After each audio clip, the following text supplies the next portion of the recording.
If you live anywhere along our beautiful North Carolina coastline, you already know that coastal living is, what's a balancing act? It really is. We're constantly up against that relentless salt air, the shifting sandy soil, and, this very specific maze of regulations that are all designed to protect our environment. That is the reality. And Yeah. today we're going hyperlocal. We're doing a deep dive focused entirely on the town of Kure Beach, North Carolina. Right. So if you're looking to install a fence, maybe for privacy, maybe security, or even just to define your property line. In Kure Beach, protecting those vital dune systems and ensuring community compliance is just as important as your own needs. Exactly. So we've taken the official town of Kure Beach ordinances, we've distilled them down, and our mission today is to give you the most concise, actionable knowledge we can. We're going to show you exactly what paperwork, what height limits, and those really critical setback rules you need to know before you even think about buying materials.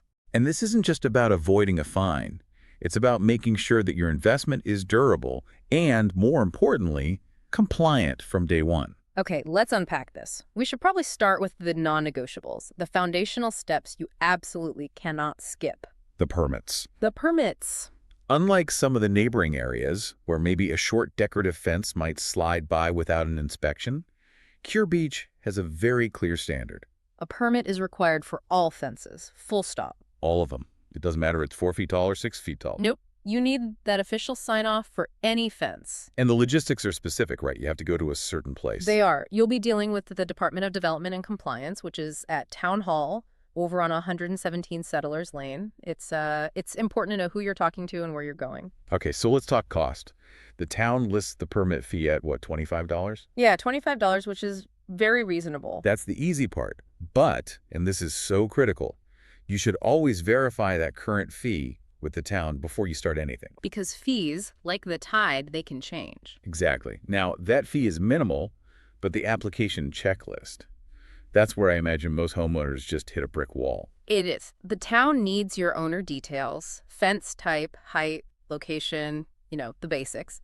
But the critical hurdle is the site plan. And this can't just be a sketch on the back of a napkin, I'm guessing. No, not at all. It needs to be precise. It has to show property lines, the proposed fence location, and its height relative to grade. Okay, that phrase right there, relative to grade, that's what gets me. For anyone who might not be familiar with that, what exactly does the town need to see?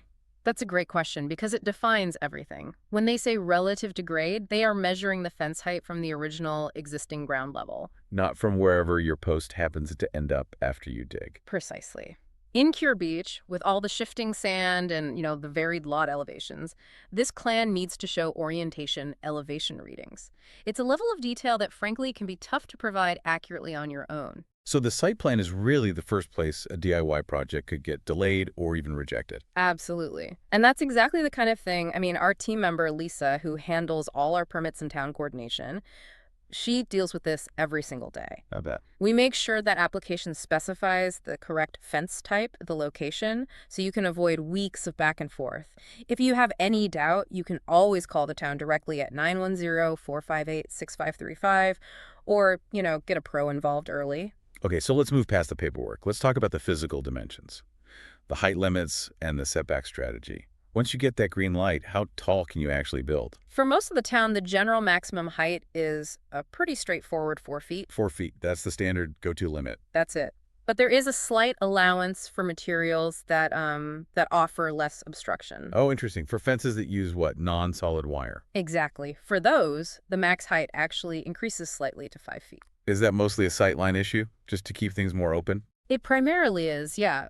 They're basically acknowledging that wire fencing allows for more visibility. But what most homeowners are really after, the real prize, is the 6-foot fence for privacy. Ah, and the 6-foot rule. That's where the strategy really comes into play because it has some heavy conditions attached. You can't just put one anywhere. Precisely. You can only build up to 6 feet if that fence is located solely within the rear yard. Okay, only the rear yard. And even then, you have to observe one of 2 setback conditions. Either the fence has to be more than 5 feet from your side property lines, or it has to be more than 10 feet from the rear property line. Now, that is a fascinating distinction. 5 feet on the sides versus 10 feet at the back. Why the difference? Well, it often boils down to managing community density and access. 10 feet from the rear boundary helps maintain a corridor of open space. It prevents that wall-to-wall 6-foot barrier look across multiple lots. So as a homeowner, you have to make a strategic choice. You do. If your lot is deep, you might go with the 10-foot rear setback to get that side yard privacy. If it's wide but shallow, maybe you just stick to the 5-foot side setback rule. You trade depth for height. That makes a lot of sense. And speaking of height, you can't cheat the system. Yeah. You mentioned you can't use fill dirt to gain extra fence height. No, and the town is very strict about that. What's fascinating here is just the level of detail they go into to manage aesthetics. They specifically prohibit using fill dirt just to artificially raise the fence height above the original natural grade. So no building up a little mound just to get a 7-foot fence. They'll catch it. They measure from that established natural grade level. And that focus on aesthetics, it gets even stricter when we look at one specific community, Kure Beach Village. Oh, yeah. If you are in the village, you have to be ready for some serious constraints. The max height is capped at 4 feet, period. No exceptions for setbacks or materials. None. It's a flat 4-foot limit. And the placement rule there is very visual, too.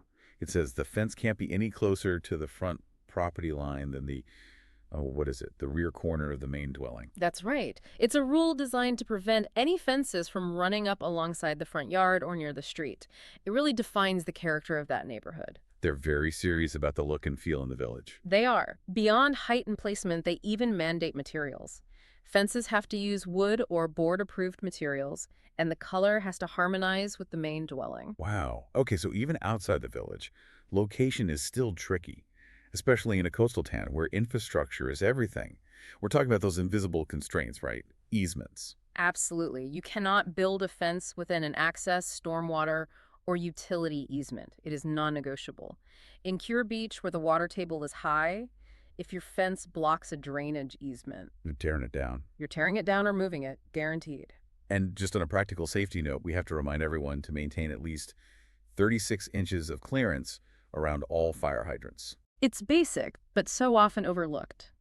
And a major warning for anyone on a corner lot, the Code of Ordinances specifies strict visibility triangles, areas near intersections that must stay clear. Your fence cannot block sightlines.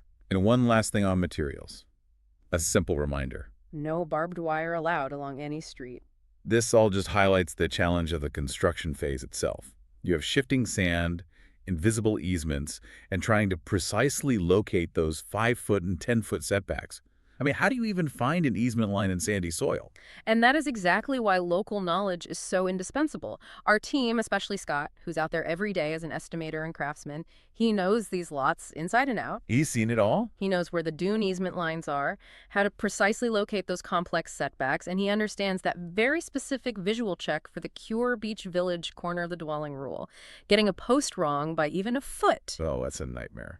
The town can make you dismantle and rebuild the entire thing. That $25 permit suddenly becomes a very expensive lesson. That is the ultimate homeowner nightmare. Okay, let's connect the dots and look at the final piece here, these special considerations. Because the town of Kure Beach is rarely the only regulator you have to worry about. This is the bigger picture. Layered regulations. It's so easy to focus just on the town's zoning rules, but you might have 2, sometimes even 3 different bodies governing your fence. Layer 1, and probably the most common source of conflict for homeowners, is the HOA. That's right. Homeowner association regulations can be additional to or even stricter than the town's. The town might say a 4-foot wood fence is fine. But your HOA might have a specific list of approved paint colors. Or the exact style, or the maximum gap between the boards. We always tell people, check your HOA first. If they say no vinyl, then the town's approval doesn't matter. Okay, so layer 2 is uniquely coastal. It's one that often surprises new buyers. The CAMA permit. CAMA. It stands for the Coastal Area Management Act. This is a state-level body, completely separate from the town, and it's designed to protect the most sensitive environmental zones. So if your property is in a designated area of environmental concern, or an AEC, which often means you're bordering the marsh, the primary dunes, the oceanfront, then you will need a CAMA permit in addition to your town permit. and that sounds like a whole separate, probably long process. It can be. It's critical because CAMA dictates what you can build and where you can dig in those sensitive areas. They're concerned with erosion and protecting the ecosystem, so the review can be quite complex. So what does this all mean for the listener who is standing in their yard just trying to visualize a new fence? It means that planning a fence in Kure Beach is fundamentally a logistical and regulatory project first. The building comes much later. It's less about swinging a hammer and more about mapping and coordination. Absolutely. You need local expertise that understands both the shifting sand and the shifting regulations to make sure your project respects safety, aesthetics, and that critical environmental infrastructure. And we have to offer the final reality check and disclaimer. Regulations in coastal zones, they are dynamic. They can change faster than the tide, especially after a big storm or when coastal maps get revised. So we strongly recommend you review the latest official Town of Kure Beach ordinances. And contact the Department of Development and Compliance directly. Verify the current rules for your specific project before you start anything. We do try to make that a little easier for you. We keep links to all the official town documents updated on our website. You can check the official resources links on portcityfenceofwilmington.com for direct access to the town's forms and codes. That is always the final word. So before we wrap up, what's a final thought for our listeners to chew on? Here's a provocative one for you.